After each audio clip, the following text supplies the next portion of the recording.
8 cities. Y'all got syndicated, right? Yeah, we just got it. And then we also, what we want to do, I want to do it, I'm going to ask you the same questions, but I want to do it where it can play on either show. Right. And it won't alienate the other show. I got you. All right? Okay. All right, cool. 1, 2, we cool? Yes. I appreciate you doing this, brother. No problem. You give him the level? 1 2 1 2 1 2. Yeah, nice. Have fun, guys. Hey. So what can't, is there anything you don't want to talk about? If it is, I'll just say.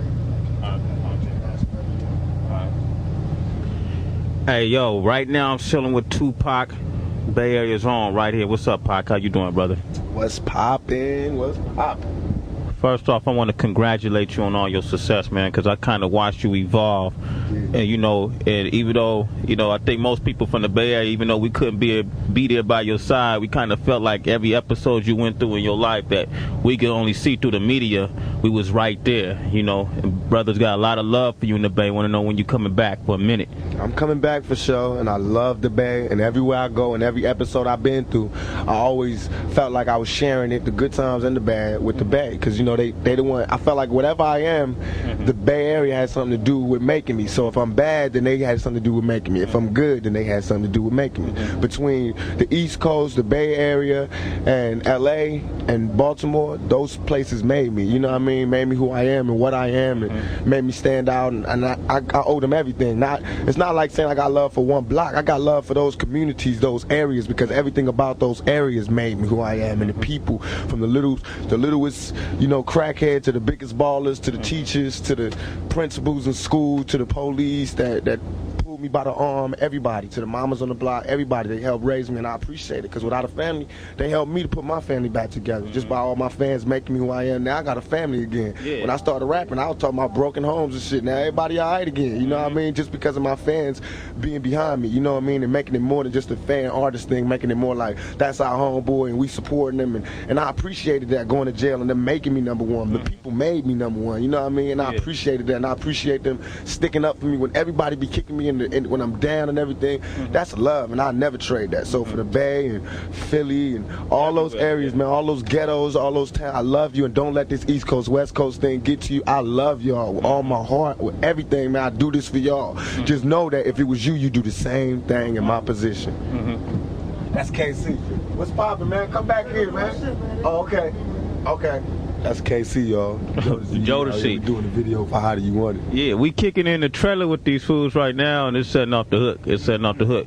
On a serious note, this is what I want to ask you, man, because it seems like every time you come up, like with each album was something that would set you back, like the incident that happened in Berkeley back in the day with the police, and then the trials you went through with the lady back east, and then the situations you're going now when you getting caught up in the system. Every time you come up, it seems like it's something bringing you back down.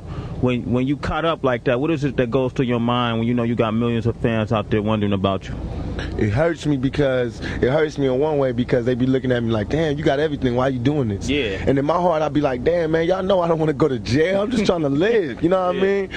And on the other hand, it's like, I can't really take it personal because I'm a reflection of the community, and all young black males are going through that. Young black females, young white males, a lot of minorities, period, is going through that. You know what I mean? Going through trying to come up and then getting pulled back 5 steps, and you make 8 steps and they pull you back 18 steps. So to me, it's not personal because they all going through it. Only thing that makes it different and original with me is that people get to watch it from the beginning to end like a soap opera. You get to watch mine, and with everybody else, they get to hide, and go to their homes and deal with it and get over it. With me, you seen me doing it. You seen me deal with my greatest pains. You seen me get over things and go through things, and you know what I mean, handle my life, and you seen it. Everybody saw it, so that's what makes it different.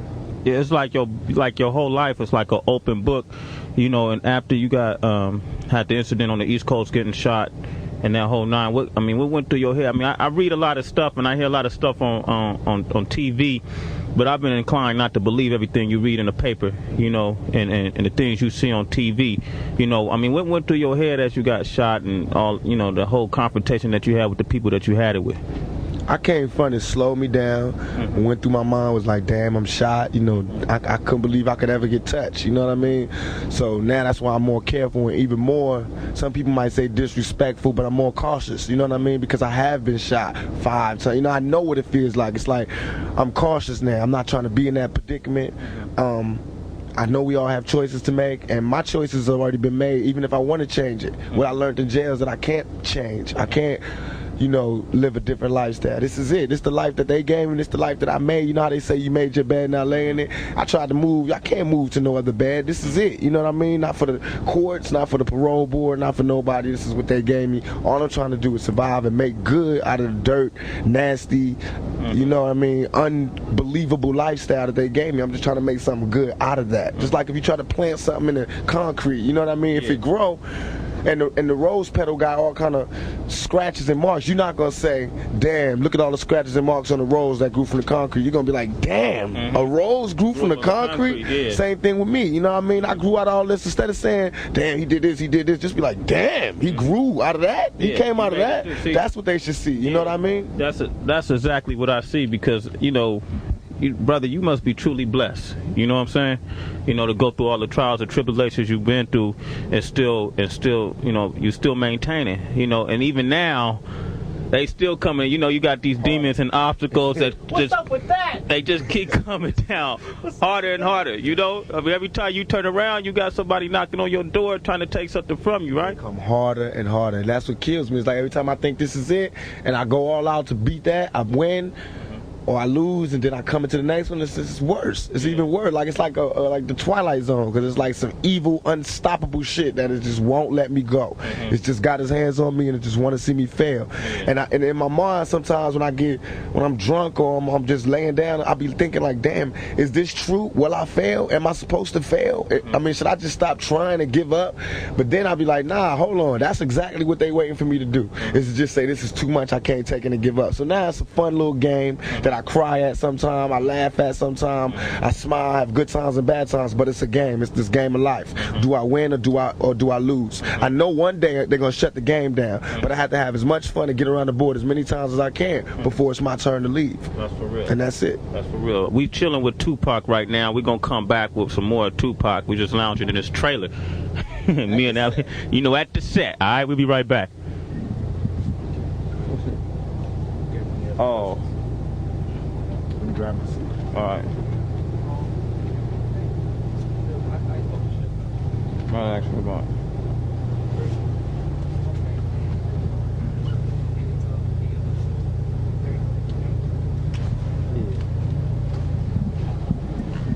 All right, man. Yeah, I'm straight. But you know what's funny, man? When I be looking at because I like to study, I like to watch how brothers evolve, you know, and the shit, because you know how this business is, man. Everything is pretentious.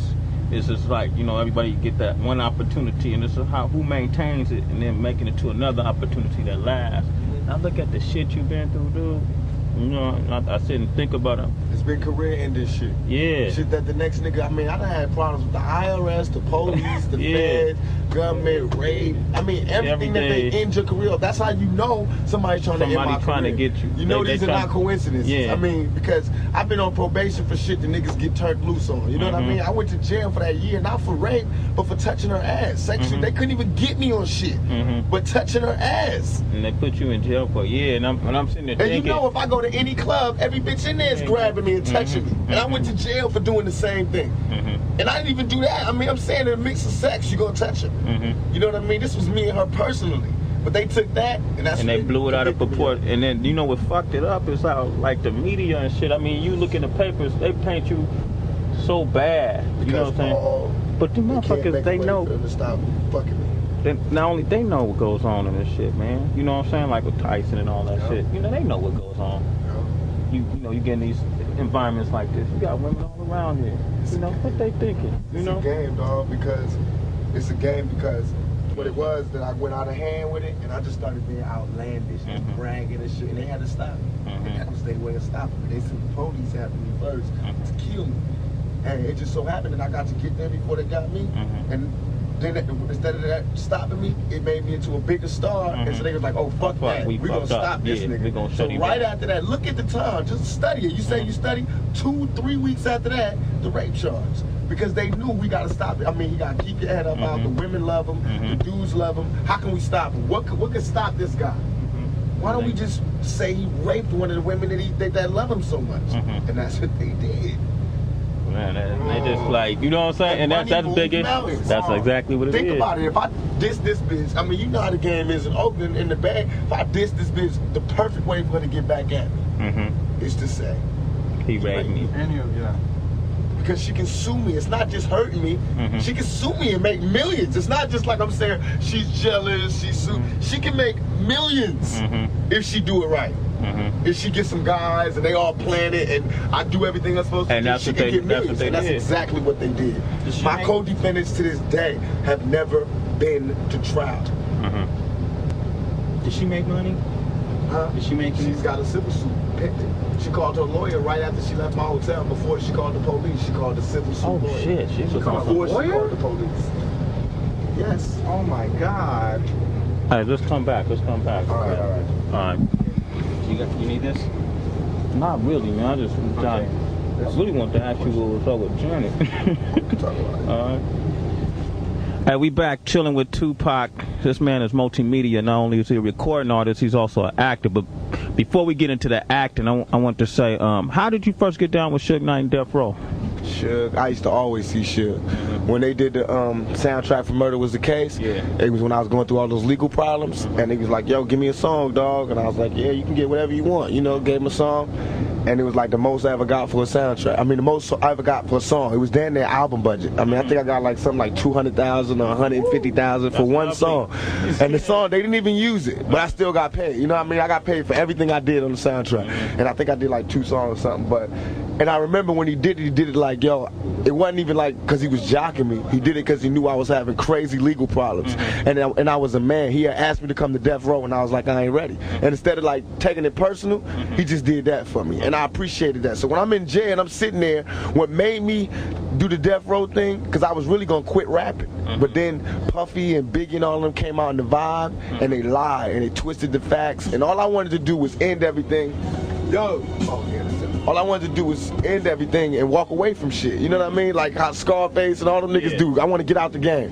I'm trying to get out the game. They want to dirty up my memory. They want to dirty up everything I worked for. So it made me come back. Instead of quitting, it made me come back more relentless to destroy my what in fact is my comrades. To destroy what used to be my homeboys, what I worked for, my closest clique. You know what I mean? I worked hard all my life as far as this music business to make it East Coast, West Coast love and make everybody feel comfortable. And I dreamed of the days when I can go to New York and be comfortable and they can come out here and be comfortable. So it's not like I'm when people say, why are you doing it East Coast? It's not like it's not silly at all.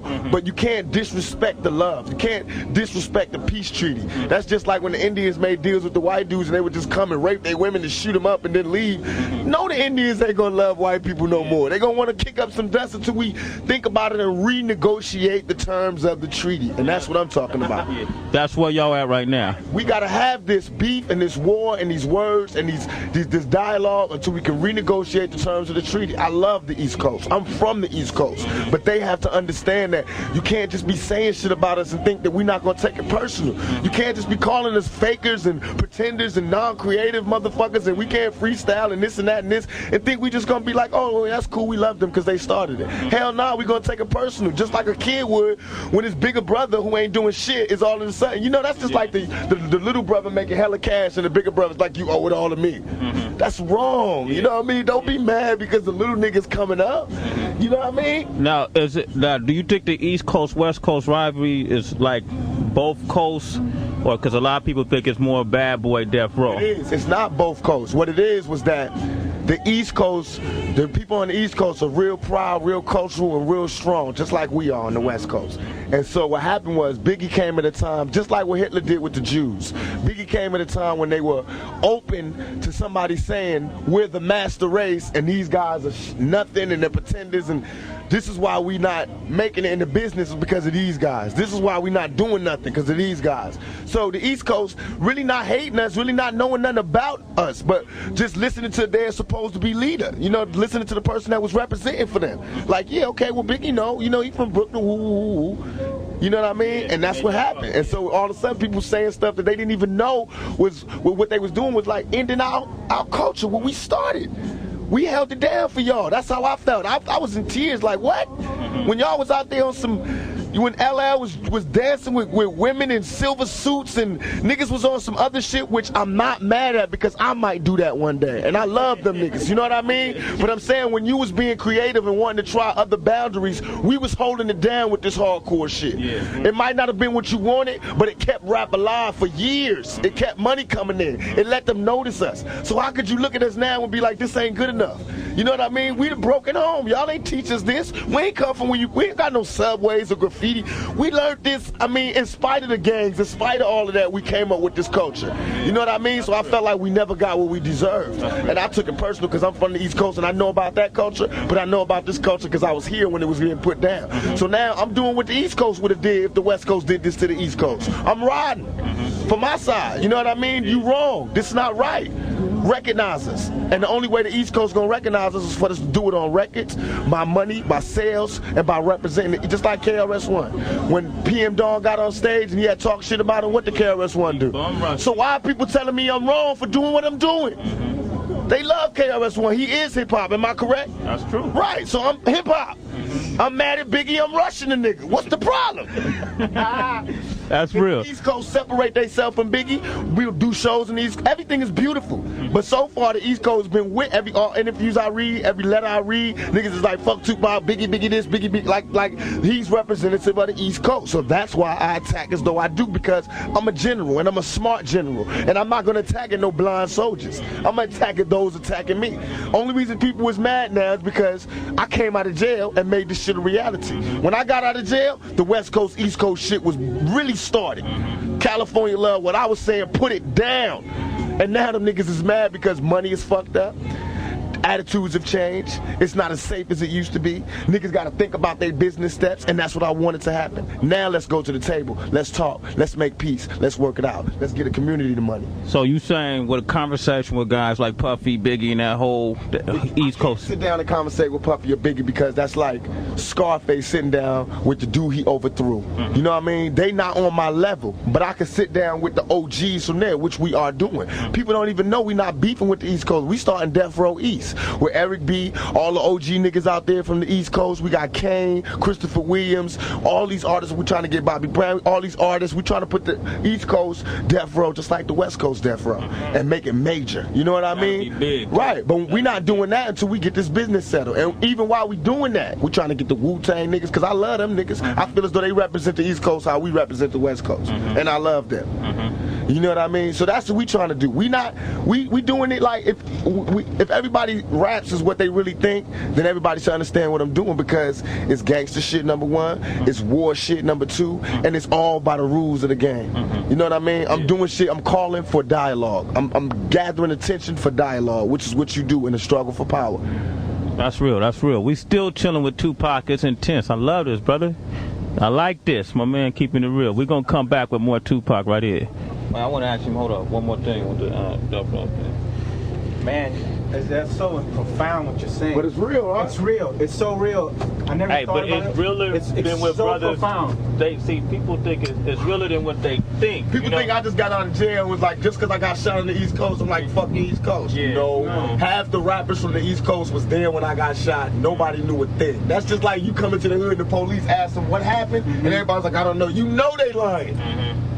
And all I was doing was like, give me my proper etiquette. If Biggie was out here on the West Coast, he was in the studio with me and we homeboys, and he got shot, no, I wouldn't tell him who did it, but I wouldn't go ride on the niggas who did it, but he would want to know who did it. Then I'd be like, look, man, these niggas from Watts did it. Boom, this is why. They want to talk to you. When. That's how I do it. Just like when the niggas from the 60s wanted to get a trench. I went to them personally and talked to them. I do it by the rules of etiquette. So I got shot. I'm like, yo, what happened? Come see me in jail. Biggie all in the air, talking about, yeah, Parker's my homeboy, wound, but not seeing me. My homeboy Stretch is going to Biggie's concerts. Niggas is like abandoning me. But all in the air and on TV, they like, yeah, Pop, rest, you know, keep the struggle on. I was like, yo, I'm starting to turn into like Slick Rick. Niggas is just gonna act like I'm gonna just be in jail and they gonna give me shout outs and try to take my position. And if you watch, that's what Biggie did. Listen to his, I was there, nigga. I trained the nigga. He used to be under me like my lieutenant. The nigga, I used to come to New York. I used to do shows and let the nigga come on before I did Keep Your Head Up and Get Around. Because nobody knew the nigga in New York. And I used to tell the nigga, yo, if you want to make your money, you gotta rap for the bitches. Do not rap for the niggas. I told the nigga, don't rap for the niggas. Rap for the bitches. The bitches will buy your records and the niggas want what the bitches want. So all of a sudden he changed from being listen to party and bullshit, listen to his style. He changed from that to Big Papa. Because of me. He had my album, Me Against the World was the second one. He had the first one. I changed everything because Ready to Die came out and it sounded like my album. All my album was about, you know, dealing with death. And then he came out Ready to Die and I had to switch it. Wow. That's why it was less East Coast rap, East Coast beats, because Biggie had just took my shit. That's what, but you could listen to it. That's what that was a success too, because he took like West Coast sound. We flipped it. I told him that. I told him that I trained. He was supposed to be Thug Life. All while he was coming up, I used to let him come on stage with me. He was screaming Thug Life. Hey, cause I he was like, I hate Brooklyn. I hate New York. I'm out with them niggas puffy cheating me. Woo woo woo. All of a sudden he blew up, and he wasn't saying Thug Life. So I started getting mad, and I was seeing the niggas place. He was hugging me, yo, Pac, yo, thank you, was the only nigga that woo. But he told me like about a week before I got shot. He knew the nigga that was shot me, and he was like, Pop, don't hang around this nigga. You know me, you know. We walked in with the nigga that shot me, that ended up shooting me. He's like, Pop, don't fuck with this nigga, because I knew the nigga too. He was my co-defendant. And I was like, what you mean? He's like, I'll talk to you about it later. And we didn't talk. The next time I saw him was at the studio where I got shot. So I knew he knew what happened. So I was like, Biggie, what happened? He kept sending me messages like a bitch, you know, like I'm gonna come see you. No, nigga, what happened? While I'm in jail, strangers is telling me, yo, you don't know? Biggie homeboy shot you. Cause they bragging, they telling they niggas in jail, yo, we just got Pac, woo, woo, woo. And my cousin was in jail in New York, cause I got family out there. He's sitting right there while the niggas get in the car going, yo, my homeboys just jacked that nigga Tupac. So that's how I knew who shot me, what happened, and everything. They mad because I know what happened. That's why they all, you know, it's Biggie and them, they're not riding. That's why what I'm doing, I know what I'm doing. I'm destroying them. I fucked his wife. I'm fucking them in the game. I'm destroying him. He lives by the rules of the game. He lives off a mafia image. I'm bringing him, showing how he totally disregarded the rules of the game, and he's everything but a mafia nigga. Reinventing it. Right, I'm showing them. You know what I mean? If anybody's a mafia nigga, me, nigga. I fucked your bitch, I took 5 shots, I went in your crew. I mean, I just what? I went to New York. They don't do shows out here. I did Saturday Night Live, y'all forgot. Live in New York, where everybody knew I was gonna be there on stage, no problems. Went to the clubs, everything. In the middle with my West Side ride. You know what I mean? Because I'm real about it. I don't hate New York, but if y'all don't understand it, then fuck it. You get rolled over too. Because I hear y'all. I was in jail and I heard what they were saying on the radios. You know how we got the Wake Up show? Right. You know, they got their own shows. They got their little mix shows with Red Alert and this nigga and that nigga and what's his name? Flex. And I swear to God, dog, they used to diss the West Coast. They had these commercials where they'd be like, hey, dog, what's up, dog? And I used to be like in jail in New York on my radio like, oh, shit. You know how you would feel if you heard your homeboy went home and just clowned you? And I was like, oh, man. Oh, and all my homeboys like, yo, Puffy just did a show out here. I was like, how was it? It's like, good, we gave him love, we gave him this, we gave him that. He was talking all this unity shit, but then when they go home, they be popping Q-Tip, they made all these underground tapes dissing us. Q-Tip? Yes, Q-Tip. Q-Tip me on some so shit. then when niggas ride back, then they want to talk about the culture and be hip-hop and shit again. But that's not fair. How you gonna be bold? And that's what they all do. They all play badasses. Same thing for the Fugees. They just diss me on the air on MTV. Fugees diss you? They're not personally diss the West Coast. They introduced my video and it's like California love. The East Side is the best side. I seen them. All them niggas was talking about how much they respect me and love me. See, I hate that. Because I be dead serious. It's one thing when they say Now Chino XL is talking about. He got a rhyme where you know how you always got these little metaphors. He say, you'll get fucked like Tupac did in jail. Now I'm telling y'all beforehand, off the air, I'm gonna beat this nigga's ass. And everybody's gonna be talking about how wrong I am and how I haven't changed, but what am I supposed to do with a nigga disrespecting my manhood like that? See what I mean? It's like I can't get out the game. Just like I'm saying, just like Scarface and that Carlito's Way. I want to be legit. We got restaurants coming up with Alanis Morissette, me, Snoop, Sugar, and Alanis Morissette open up a restaurant. Alanis is nice. I'm doing a soundtrack, my first soundtrack. I'm the music supervisor for this movie I'm doing. I got Alanis on there, Michelle, Incalacia, whatever her name is. All these alternative stars, no rap. All this shit coming up. But what's gonna reign supreme in 96 and 97 is the ride I'm doing. And it's not even like, I feel like I'm doing it for hip hop. All I'm trying to do is get the imposters out. I remember Biggie sleeping on my couch. I remember begging bitches to fuck him. You feel me? Yeah. So Big Papa don't mean nothing to me. He know it. He know it. That's why he can't fight me. That's why he can't battle me. Yeah. You know what I mean? I can make songs talking exactly about him, and he can't talk about me because he know. I'm the one that used to buy him champagne. All that shit he talking, that was me buying him that. He talking about my lifestyle with his album. Because when he was doing his album, he was broke, nigga. I was having money.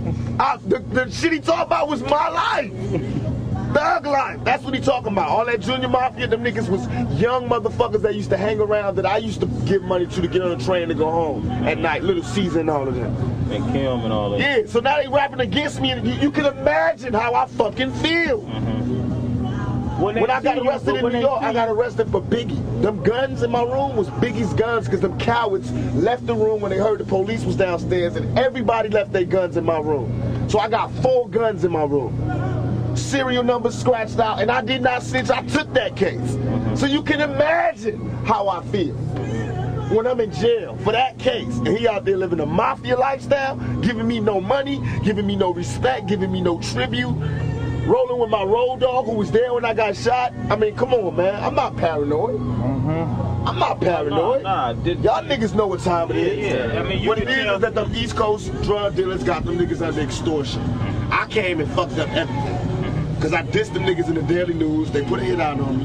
When the niggas tried to rob me, which is all they wanted to do, I knew what they told me. That's what they was telling me. Pop, they was sending me messages through my closest road dog saying, Pop, why did you fight them? They was just coming to take your shit.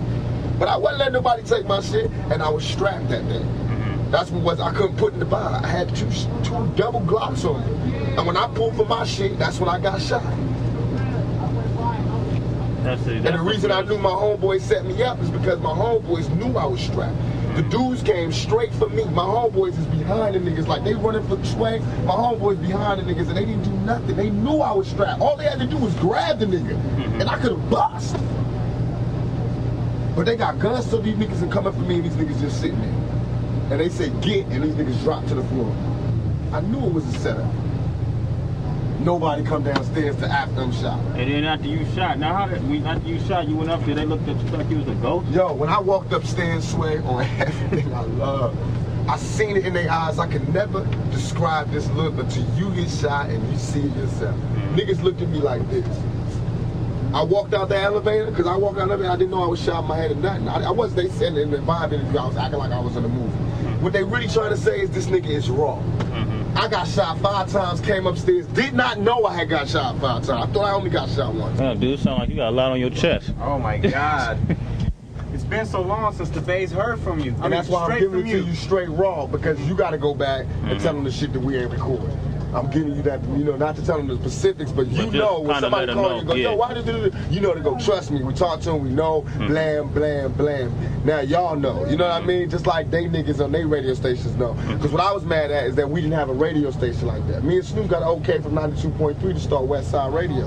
But I don't want to do it unless it's right. What I really just wanted, I was just proving the point again. I want our radio stations to be true to us, and we'll be true to y'all. Tell us, nigga, if you want that type of love, you better give us some commercials every week. We want new shit like they do on the East Coast. You know we want new songs, especially for us. Did you get the copies of the West Side Radio I gave you? What'd you think? I love it. But that's what I was talking about. That's why now it's not such an important thing for us to do it personally because somebody is doing it. But that's all I wanted was for somebody to have a show like that because I'm from New York and I know how they shows is. They dope. Everybody loves it. Let's finish. Let's finish. I know you got to do your thing. Well, hold on. I want to ask you one more question about that, bro. All right. Yo, we back right here with Tupac. You know, just chopping up a little bit. Can't let you hear everything. You know, some stuff. Put it down, though. Yeah. My man definitely putting it down. One more thing about Death Row. Now, how does the what's going on with Dre, and how does that affect Death Row as a whole? The whole nine. Dre's doing his own thing. It don't affect us. My take on what happened was that Snoop was on trial for murder, fighting for his life. Somebody had said that Dre was in the car. The jury believed that. We needed Dre to be there to say he wasn't there. And once they would have saw him, they would have known he wasn't there. And that would have saved Snoop's whole case. Because they would have saw that the witness that had said it was lying. And Dre never showed up. He was too busy.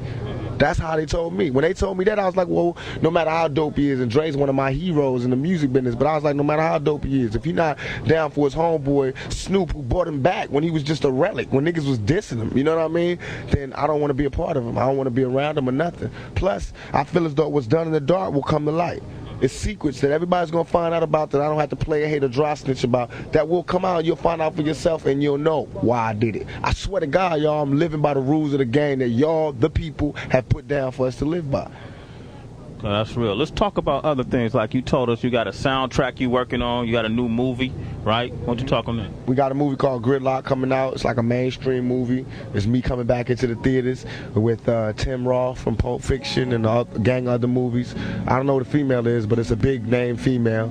I'm the music supervisor for the soundtrack. It's my first chance ever doing something like this. We got Alanis Morissette on the soundtrack. All these big name, alternative, supposedly people who I would never get with. I got them all on the soundtrack to show just what kind of range I got, and I'm putting that kind of soundtrack out, and then I'm putting a rap soundtrack out, and I'm gonna do it like a Tupac album basically, with me doing a whole bunch of solo songs, with Snoop on there doing some songs, Dog Pound, Death Row on there, just to show that, you know, I got a business mind as well as a creative mind, and to show that I also have, you know, besides just rapping, I can do I can make my way in other ways in this business. That's for real too. Now when you work with Janet, you know, I was wondering if maybe you could hook me up with her number if did you pursue it? Dog, on everything I love. If anybody finds Janet, tell her I'm looking for her. That's why I said that shit in my song on My Mind's Made Up, Forgive Me Janet, because I feel like she got her shit all twisted. People that made her my enemy. She ain't my enemy. I ain't mad at her, you know what I mean? But I want to know that, you know, it ain't even like that, you know? She met me at a time of my life when I was real immature. I was coming up, going through a lot, you know? Now she probably see me in a whole different light. Maybe not, maybe she would, but I want that opportunity. So when I see Janet, I'm going to try to make right what we made wrong. All right. Well, I'll be right there with you, bro. Yeah, call me, man. I'll call you down there. Yeah, let's hook that up. Hey, now, I'm going to ask you another question. 5 years from now, where do you see yourself? 5 to 10 years from now, what do you see yourself? What do you see yourself doing? I see myself having a job on Death Row, owning stock at Death Row, being an A&R person, an artist that could drop an album like Paul McCartney every 5 years. You know, not even like Paul McCartney, but there's no rapper who ever did it, so I have no one to use to say like, but you know, that type of thing where I could just do it at leisure, and you know, when my music will mean something and I drop deeper shit. That I have my own production company, which I'm close to right now, doing my own movies, have my own restaurant, which I got right now with Alanis and Suge and Snoop, and just expand. I'm starting to put out some calendars. I got a publishing company and put out some calendars for charity. I'm gonna start a little youth league in California so we can start playing some East Coast teams and some Southern teams and some, you know, Midwest teams. You know, have like a little league, like a Pop Warner league, but the rappers fund it, and the rappers are the head coaches. You know what I mean? Have a league where you could get a big trophy with diamonds in it for a nigga to stay drug free and stay in school, and that's the only way you could be on the team. And we have fun and eat pizza and have the finest girls there and throw concerts at the end of the, you know what I mean? That's what I mean by giving back. You know what I mean? Not being who I am, but by using what I got to give back. All right. And in closing, you know, you got a lot of people, fans that's listening to you right now that don't really get a chance to talk to Tupac up and close and personal like we kicked it today. But if it's anything you want people to know about Tupac, what is it you like to say? Number one, when I diss y'all, meaning diss, I mean like when you come up to me and I'm not giving you the kind of reaction that you think I should be giving you, it's not because I'm ungrateful. It's because I'm nervous. I'm paranoid. I just got out of jail. I've been shot. I've been cheated and lied and framed, and I just don't know how to deal with so many people giving me that much affection. I've never had that in my life. So if I do that, don't take it personal. Try to understand me and see it for what it is. Now I understand what it's truly like to be like, not that I'm a fine ass nigga, but I understand what it's like to be a fine female going in the club and all the guys just rush you before you ready to be rushed. You know what I mean? And everybody's touching you before you ready to be touched. So now I have a better understanding of what it's like to be a woman. But I also have a better understanding on fans not making me do things. I'm gonna do it because I love y'all, because I do appreciate what you did. But when you make me do it, I don't want to do it. I don't care how many albums you bought. You know what I mean? My fans to me are people who follow me and is down for me, understand me, and no matter what people say, they know me because they know my actions. They follow me through my career. Not people who just bought my album, because anybody, I buy albums all the time, but I just buy it to listen to. You know what I mean? And if you buy my album, you bought it for the music. You didn't buy it for when you see me, I just break down and start eating you out. You know what I mean? So I don't like that. Don't start, extorting me for your autograph and shit. You know what I mean? I'm real. I give autographs when I want to, not because I'm all that, but because I'm tired. And I want to be in this game for a long time. I don't ever want to hate the fans. And that's what these other niggas do. See, they might give you autographs all the time, but they hate you. And they don't even look at you like people. I do look at you like people. That's why I feel as though I can look you in your eye and go, yo, I don't feel like doing that right now. I don't feel like signing the autographs. And you should understand. Because I'm looking at you like a human being. Let's kick it. Let's not take pictures. Let's just kick it. Do that. I want some females to do that. Just come up to me and be like, Pop, look, because every female want to come up to me and be like, I know you think I'm like everybody else, and treat me bad and tell me no. Be the opposite way. Everybody doing that. Everybody trying to show me how much they not attracted to me. Do the opposite. Because, these ghetto girls, these minority women is what I call them. Them the only women I could get. Everybody else scared of me. Their parents are telling them not to mess with me. So y'all can't fade me. Y'all can't turn on me. Don't change on me. Stay down for me because I stay down for you. And don't extort me, and let's just do it forever. There it is. Tupac Shakur kicking on the set right here. Want to ask about the new two projects you have coming out. Can you ask me a little bit about that, like the new single, like the videos? Okay. Because a lot of people, you got a big marketing plan coming out with that. Yeah. And then we'll edit that in. Okay. All right. Well, you want me to ask him this project he's doing with Jodeci? Okay. All right. Yeah. Hey, Pac, why don't you talk about the project you're doing with Jodeci right now? How do you want it? Man. My next single is gonna be How Do You Want It? America's Most Wanted, Hit 'Em Up, and California Love, the version that people never could buy. You know what I mean? And Hit 'Em Up is the song which is a classic hip-hop record, meaning a straight battle record to all the Bad Boy staff. You know what I mean? From Puffy to Biggie to Lil Kim, all of them. And them too, because they been talking a lot of shit, and I got them. I got songs to them. I got this song called When We Ride on Our Enemies, and I be like, nigga, you barely living. Don't you got sickle cell? See me have a seizure on stage. You ain't living well. Hell, how many niggas want to be involved? See, I was only talking to Biggie, but I'll kill all of y'all, then ball. And that's the truest shit I could ever have written, because these niggas in Mobb Deep is little kids. When I was in jail, when they came out with that song where they was like, Thug Life, we still living it. You know, in that song that they had, they were talking about, they was like, Thug Life, we still live. I took it as a diss. So from jail, I'm calling my little homies in Atlanta like, yo, they got a show out there. Get with them bastards. So my homeboys rolled them niggas like what Southern niggas was cowards. In the car, like looking forward, like they didn't see my homeboys going, Thug Life, motherfucker, what's poppin'? You know what I mean? So I hate niggas like that. And these are some young busters who's getting souped up by their block to come up against a motherfucker they don't even know. Mobb Deep, you know, like I know, I'll swallow them. Now, if this was somebody I couldn't fuck with, I'll tell you. But Mobb Deep, I'll swallow them niggas. I will have a train on them niggas, you know what I mean? One of them niggas got sickle cell. He barely breathing. He don't even want to see me. He'll have a fucking seizure. They both weigh like 100 pounds. They don't want, my little homies is attacking them. That's why I ain't even addressing the Mobb Deep issue, because they not even on my level. I find it disrespectful that they even think they can attack me or the West Coast. So I don't even address them little buster ass babies. And please print that, because it is on and popping. And when I say it's on and popping, I mean when I see the niggas in the spot, it's on and popping. I'm not one of them fake diss record writing motherfuckers. Only time I won't rush a motherfucker is because he straight up told me he got respect for me. He don't want no drama, because I ain't no bully. I'm not just going to beat no motherfucker up because the crowd want to see it. You know what I mean?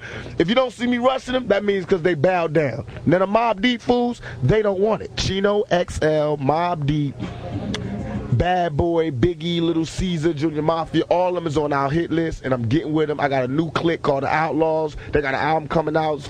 It's some Jersey dudes keeping that East Coast flavor popping, and some West Coast dudes, Southern dudes. It's the epitome of what I represent. You know what I mean? I got Big Sight from Thug Life, the solo project. We got How Do You Want It with Ron Hightower doing the directing with me, and we got all porno stars. We got all porno stars. I got people from the Bay. I got Nina Hartley from the Bay, Champagne, all porno stars. It's the big time shit. Then we just did a video for America's Most Wanted, which is a classic diss video. We got a Biggie. We got Piggy, we call her P.I.G. in the video, and Buffy in the video, and it's just dope. People gonna be talking about that video because, you know, I'm dissing them niggas. And How Do You Want is just the dirtiest, nastiest video I've ever done. I got a Playboy version, a regular version. We got nudity, everything. It's just the most amazing video you ever see. We doing that. We doing a video for All Eyes on Me, I Ain't Mad at You, All About You. Oh, yes. You know, I got all the money in the world, so we finna put it out. Not me personally, but the record company. So we definitely behind the project, and we gonna put it out. Then after get real slow, I'm gonna release a home video with like Ambitions as a Rider and a couple of the hardcore songs. That's my favorite one. That's the one I listened to over. And track number 1 on the first disc. That's my song. I just did a remix for What's Your Phone Number, which is like I did all new lyrics. I took that MC Light beat that she got out, Keep On Moving Up. Did a remix off of that with that. It's so freaky, you will not believe it. I got a whole new album out ready that I'm just holding for the soundtrack. All clean, all positive, all in the verge of like Keep Your Head Up, Brenda's Got a Baby, that type of stuff. You know, just to show the range I got. You know, I put out a hardcore double album, and now I'm gonna put out an introspective, like a Me Against the World Part 2, because that's what I think my fans is looking for, and I know what you're looking for, and I just want to do, as long as you supported my plan, which you have, now I'm gonna show you that I appreciate it. I'm gonna give you the album. You ain't even gotta pay a lot. Like, the double album is not a lot. All them songs is not a lot. You know what I mean? It was straight love, just to show that rappers could do whatever we want to. You want to ask about like Rapper Forte? Oh yeah, that's what it is. That's okay. All right. Hey, yo, Pac, you gave a lot of love back to some Bay Area artists like E40, Forte, you know, Drew Down, and the whole crew. Talk about what made you decide to work with them.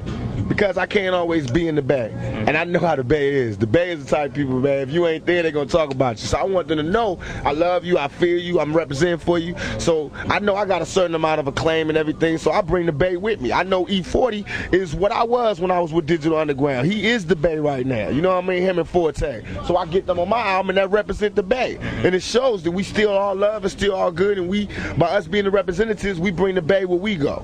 You know what I mean? And Forte, he always been raw to me, and I like his style. When I was in jail, I used to listen to his stuff. So when I got out, we clicked, we did the song. Now he in jail, and I got to do what he did for me. When I was in jail, he used to send out shout-outs and say I support me and everything. Now I support Forte. Everybody pray for him and send letters, and I hope the brother get out of jail as soon as possible and get back to his chips. Because, you know, it's all a struggle for every young black man. Forte, you know how it is. Only God can judge us. All right, let's end it, huh? Okay. Wait, hold on, let me say. Go ahead and end it. All right. Was there anything else that you wanted to cover? No, I'm straight. Okay. Yo, we've been sitting here talking with Tupac, and you know, like I said in the beginning of our conversation, I want to commend you on all your accomplishments, and not only that, the fact that you've had all these obstacles and demons that you had to deal with, but for some reason, you know, you've been blessed enough to prevail. You know, no matter what y'all believe or what you hear from the media, this brother got his head together, and I have no doubt in my mind that he's always going to come out on top. And I appreciate you letting us come down here, brother. I appreciate y'all giving me the opportunity to clear all that stuff up. And I'm going to represent for y'all, and I'm going to always give you the opportunity to ask me whatever questions you want to ask me, whatever way you want to ask me without me tripping. And on the same token, I want y'all to always, just when I give you the story, now it's up to you, because you are our reporters. It's up to you to give it without putting me in jail through what I told you, you know what I mean, without giving out the facts. It's up to you to let the people know what's really popping, what's really going on. So what we going to do, we going to play back what we recorded the way you said it, you know, so it'll be Tupac words, all right? Right. All right, thanks again, man. Tupac Shakur, all right? Everybody stay getting their papers, man. Okay, let's knock out just these so we can use the promos right. What's up? This is Tupac, representing Northern California, Bay Area. All right. Okay. In any way that you feel. I'm ready. You know, these you are ready? lineups and stuff like that. What's up, y'all? This is the Thug Lord Tupac. Be sure to check out Westside Radio. It's going down this Friday night. The only station that got mad California love for y'all. 106 KMEL. All right, so let me tell you how to do this though, because I'm gonna play this back. All right, so just how you said it, stuff with the shit, you know that we. Right. I'm gonna play it back just like you said in the morning, and I'm also gonna do it on the wake up show. The wake up show playing L.A., Texas, Florida, Chicago, you know, 8 different cities. All right, Okay. so that's just what we love. Is there any particular, like when we do it for like Westside Radio and stuff like that, is there any particular songs you want us to play for Westside Radio? Nah, not really. Just as long as y'all represent the West Coast. All right, I mean anything for you. Don't play nobody that just. Nah, I'm not into that. You can play whatever's popping. All right. We should have you say something like, forget what you heard. 106 KMEL, stand true. The only station that's true to the street. Okay, that's a good one. Yeah. Go ahead. Ready? Yeah. Yo, it's Tupac, Machiavelli, the Dawn representing Death Row. Forget what you heard. It's KMEL, the only station that's truly representing for the streets. You know what I'm saying? I wish I wrote that one down. Hey, and now I'll just say this is Tupac, you know, chilling with Sway and King Tech worldwide on the Wake Up Show. Okay. Man.